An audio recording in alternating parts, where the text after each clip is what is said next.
Yo, what's up? Ako nga pala si Boss Jules at nagbabayin sila ako ng mga motor. So, kakauwi lang natin kahapon from Panta, nag-day off tayo, nagbakasyon tayo at ngayon may buyer tayo, kababayan natin sa Montalban. So, tanungin natin kung anong masasabi nila sa nabili nilang motor sa atin. Let's go.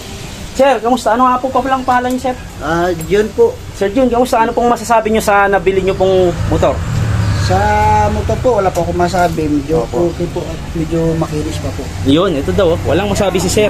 May bukod sa ito, medyo normal lang naman eh. Opo, normal lang yung mga may ano, at least walang major na gasgas. Okay, tsaka na-testing mo naman sir, no? Na-testing ko naman kanina eh. So, wala naman. Kamusta po yung andar? Problema, medyo okay po yung andar. Opo.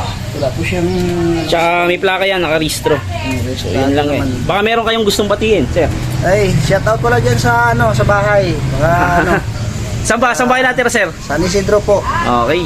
Bali, may masaya na ibiyanan ko ito at mayroon na siyang magagamit. Pagpapraktisan, ano, sir, no? Papraktisan daw niya nila ito Tsaka, sir, sa hirap ng buhay, maganda yung may service. Ang mahal ng pamasahe. ang pamasahe ngayon eh. Ang mahal, no?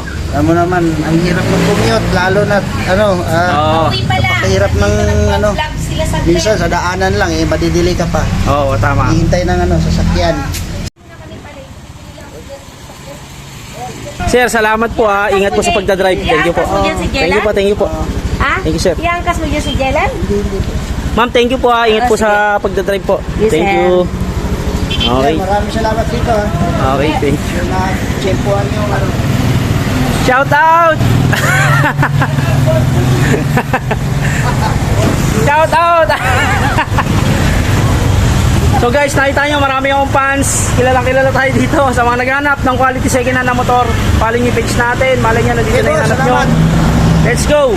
Salamat.